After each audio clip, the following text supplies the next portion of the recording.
নমস্কাৰ, আপোনালোক সকলোকে স্বাগতম জনাইছোঁ মোৰ পুনৰ নতুন এটি ভিডিঅ'লৈ। আজি লোকেল মাছৰ এখন ৰেচিপি লৈ আহিছোঁ।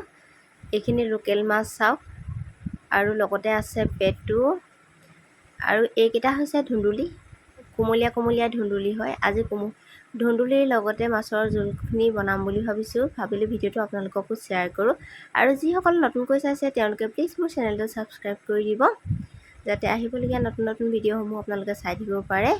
আৰু এতিয়া মই চাওক ধুন্দুলিখিনি বাকলিখিনি এই ধৰণে চুচি লৈছোঁ, যিহেতু ধুন্দুলিকেইটা কোমলীয়া বহুত, আৰু সেইকাৰণে এইবছৰ প্ৰথম ধুন্দুলি খাইছোঁ, যিহেতু এতিয়া ধুন্দুলিৰ ছিজন চলিছে সেইকাৰণে। আৰু এইখিনি চাওক, ধুন্দুলিখিনি মই কাটি ল'লোঁ ধুনীয়াকৈ, লগতে দুটা আলু দিছোঁ আৰু পিঁয়াজ, সকলোখিনি আগতীয়াকৈ ৰেডি কৰি লৈছোঁ। তাৰ পাছতেই যিখিনি মাছখিনি মই হালধি নিমখ সানি ল'লোঁ, আৰু এতিয়া মাছখিনি ফ্ৰাই কৰিম।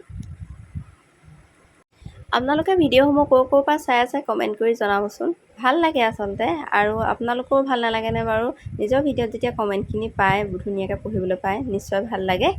আৰু এতিয়া মই চাওক, কেৰাহীত তেল দিলোঁ, তেলখিনি গৰম হৈছে। আনফালে দুইখন কেৰাহী পাতি লৈছোঁ, এফালে ভাজিখিনি বনাম আৰু আনফালে মাছ ফ্ৰাই কৰিম। এইফালেও তেল দিছোঁ, সিফালেও তেল দিছোঁ, তেলখিনি গৰম হ'বৰ কাৰণে ৰাখি দিছোঁ। যিমানে ভালকৈ গৰম হ'লে মাছখিনি ধুনীয়াকৈ ফ্ৰাই হয়। আৰু এইখিনি গৰম হৈছে, আনফালে এইখিনি মাছ মই যিহেতু নিমখ হালধি সানি থৈ দিছিলোঁ, এইখিনি এতিয়া সুন্দৰকৈ ফ্ৰাই কৰি ল'ম। আৰু এইখিনি মাছ দি দিলোঁ কেৰাহীত, আৰু মাছখিনি মই কেইবাবাৰো লুটিয়াই নাথাকোঁ, দুবাৰেই লুটিয়াওঁ। প্ৰথমখিনি দিয়াৰ পাছত তাৰপিছত টান হয় যিহেতুকে, সেইটো ছাইড সিজি যায়, তাৰ দ্বিতীয়বাৰ আকৌ মই লুটিয়াই দিওঁ। তেনেকৈ মাছখিনি ফ্ৰাই কৰোঁ। বেছিকৈ যদি মাছ লুটিয়াই থকা যায় নহয়, তেতিয়া কি হয়, মাছখিনি ভাগিবলৈ ধৰে। আৰু আনফালে কেৰাহীত সেয়া মই তেল গৰম হ'ল ভাজি বনাবৰ কাৰণে, তাৰপিছত পাঁচফোৰণ কেইটামান দি দিলোঁ। পাঁচফোৰণৰ পিছত এইখিনি কাটি থোৱা যিখিনি পিঁয়াজ আছিলে, সেই পিঁয়াজখিনিও মই এতিয়া তাতে দি দিলোঁ। ৰঙচুৱা হোৱালৈকে ভাজিম। চালানী মাছতকৈ লোকেল মাছৰ জোলখনৰ সোৱাদটোৱে সুকীয়া নহয়নে? তাৰপাছত এইখিনি পিঁয়াজখিনি ৰঙচুৱা হোৱাৰ পাছত মই এইখিনি কাটি থোৱা যিখিনি ধুন্দুলি আৰু আলু আছিলে, সেইখিনি কেৰাহীত ঢালি দিলোঁ। তাৰপাছত অলপকৈ লৰাই দিছোঁ। ভিডিঅ'টো অলপমান স্পীড কৰিছোঁ দেই, কাৰণ ভিডিঅ'টো বহুত নহ'লে দীঘলীয়া হৈ যায়। এইটো যদি দেখাবলৈ যাওঁ নহয়, ভিডিঅ'টো বহুত দীঘলীয়া হৈ যাব, সেইকাৰণে স্পীড কৰি দিছোঁ। আনফালে মাছখিনি ফ্ৰাই কৰি আছোঁ, এবাৰ লুটিয়াই দিলোঁ, দ্বিতীয়বাৰ আকৌ লুটিয়াই দিছোঁ। তাৰপিছতে এয়া উঠাবৰ হৈ গ'ল। যিহেতু জোলত দিম, মাছখিনি বহুত ফ্ৰাই নকৰোঁ, অলপ ফ্ৰাই কৰিলেই আচলতে ভাল লাগে জোলত দিবলৈ, নহ'লে আচল তাৰ সোৱাদটো নাইকিয়াই হৈ যায়গৈ। তাৰ পাছতে মই নিমখ হালধি আন্দাজমতে দি দিলোঁ।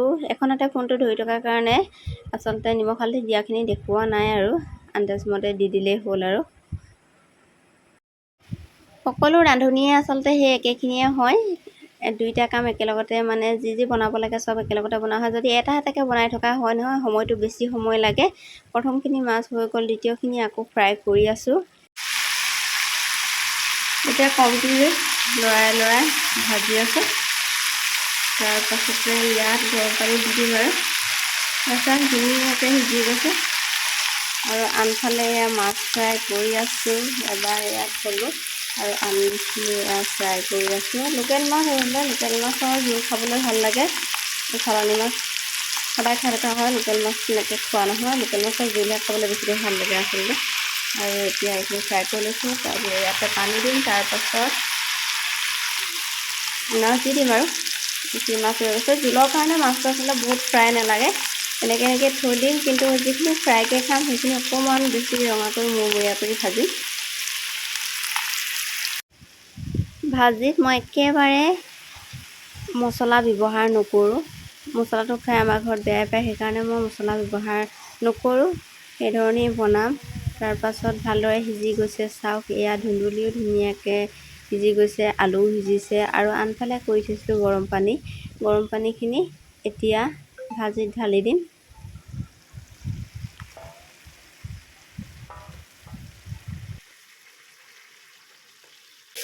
আনফালে মোৰ প্ৰায়খিনি মাছ ফ্ৰাই কৰা হৈয়ে গৈছে। যিকেইপিচ মাছ অলপমান কমকৈ ফ্ৰাই কৰি থৈছোঁ, সেই মাছ কেইপিচ মই জোলৰ বাবে থৈ দিছোঁ।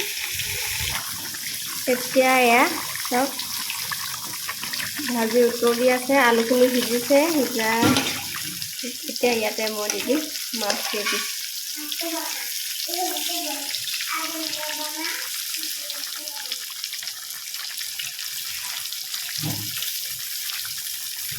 এতিয়া মাছৰ জোল হৈ গ'ল, গেছ অফ কৰিলোঁ, ওপৰতে দি দিলোঁ সেয়া মান ধনিয়া। গোন্ধৰ কাৰণে অকণমান মান ধনিয়া দি দিছোঁ। মাছৰ জোল হৈ গ'ল। তাৰ পাছত এতিয়া আমি খাবলৈ উলিয়াই ল'লোঁ। এয়া চাওক, মাছৰ জোল আৰু এপিচ ফ্ৰাই মাছ, লগতে আছে কাজি নেমু, আৰু আমাৰ এই সাজ ভাতৰ যোগাৰ হৈ গ'ল। আৰু কেনেকুৱা লাগিছে বাৰু দেখিবলৈ? জোলকণো খাবলৈ কিন্তু বহুত ধুনীয়া হৈছিলে। আৰু লোকেল মাছৰ জোলৰ কথাটো সঁচাকৈ সুকীয়া। আৰু মোৰ এই মাছৰ জোলৰ ৰেচিপিটো চাই কেনে পালে আপোনালোকে কমেণ্ট কৰিব বুলি আশা ৰাখিলোঁ।